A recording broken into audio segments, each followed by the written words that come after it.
Patil nature care फर्टिलायझरकडनं आलोय. आपला परिचय? मी विठ्ठल दत्तराव वाघ, राहणार शेलगाव राजगुरी, तालुका रिसोड, जिल्हा वाशिम. बर. हे आमचं 3.25 एकर क्षेत्रावर 14 जूनची लागवड आहे हळदीची. ओके. आणि आमचे मित्र हम्म. आणि आमचे फार जवळचे स्नेही नंदूभाऊ लावडकर हम्म. यांच्या मार्गदर्शनानुसार जो न्यूट्रिकेअर नेचर केअर नेचर केअर फर्टिलायझरचा कार्यक्रम झाला, तो कुठे झाला होता? डोंगरकिल्ला झाला.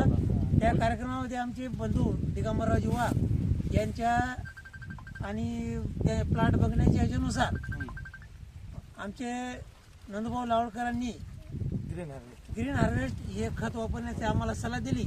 आणि आम्हाला सल्लाच न देता आम्ही ते म्हणजे प्रात्यक्षिक स्वरूपामध्ये आणून आज आमच्या हा हळदीची स्थिती आहे.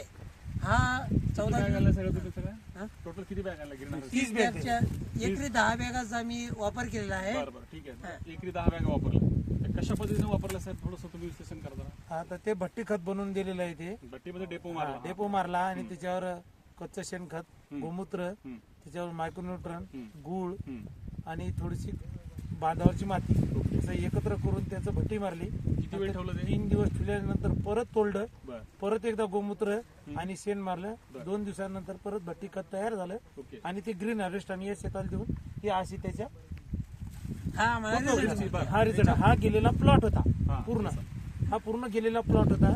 हा 120 ते 130 दिवसाचा गेलेला प्लॉट होता. 210 ते 220 दिवसाचा प्लॉट आहे. आणि त्याची अशी ही स्थिती आहे. असा माल आहे. हा तो याला फुटवे कमी आहे. रासायनिक खताचा कोणताही स्पर्श ज्या आपल्या लोकांचा- शेतीला यावर्षी डीएपी, सुपर फॉस्फेट, शिंगळ सुपर फॉस्फेट, निरोटा, पोटॅश काहीही टाकलेलं नाही, कुठलंही नाही. काहीही दिलेलं नाही. फक्त ज्या लोकांचे आता या plot गेलेले- पंधरवड्यात 0.34ची आम्हाला शिफारस सांगितली का कास्तकारांनी, ती आम्ही थोडी यूज केली.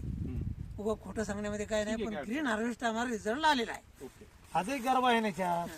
आहे ना, बघा परिस्थिती आजही बघा कोणत्या ना. प्रकारचा असं करपा, उभं करा झाड, तुम्हाला लक्ष झाड उभं करवा. आपण बघू कसं या ठिकाणी कोणत्याही प्रकारचा करपा किंवा कोणत्याही प्रकारचा शेंगाची साईज पण कंदपूर आलेली आहे. याच्यामध्ये नाही.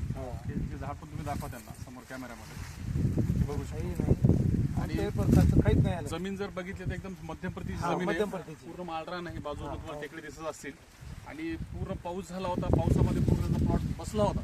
आणि आजूबाजूचे प्लॉट पण त्यांनी आता सांगितलं आम्हाला बोलताना की पूर्ण ज्या लोकांनी रासायनिक खतं किंवा बाकीचे खतं वापरून जे प्लॉट हे केले, डेव्हलप केलेले पूर्ण गेले प्लॉट, आणि त्यांनी एकरी 10 ग्रीन हार्वेस्ट वापर केला. आणि आज ते प्लॉट त्यांचा या पद्धतीनं डेव्हलप झालेला आहे. त्याच्यामध्ये आपल्याला सहकारी म्हणजे डोंगरकिल्लीचे डीलर नाथांजली कृषी केंद्र यांचं खूप मोठं सहकार्य लाभलेलं आहे.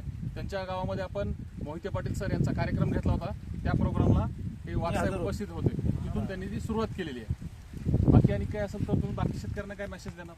हा, मी म्हणजे बरेचसे शेतकरी आणून दाखवलेलं आहे ग्रीन हार्वेस्ट मध्ये काय ताकद आहे. ओके. तर येणाऱ्या काळामध्ये 80% शेतकरी हा ग्रीन हार्वेस्टच वापरेल. ओके.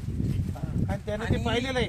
ग्रीन हार्वेस्ट मध्ये काय वापरण्याकरता आणि सर्व रासायनिकमध्ये काय. कास्तकारांना मी प्रोत्साहित करू आणि हा रिझल्ट ही आमची स्थिती दाखवते की आपण काय केलं आणि काय झालंय. हा, ठीक आहे, चालेल. ओके, नमस्कार. धन्यवाद. आणि चला, आता तुम्हाला दिलेले अजून म्हणजे मी आभार व्यक्त करतो की त्यांनी वेळाची वेळ काढून आमच्या शेतीला भेट दिली.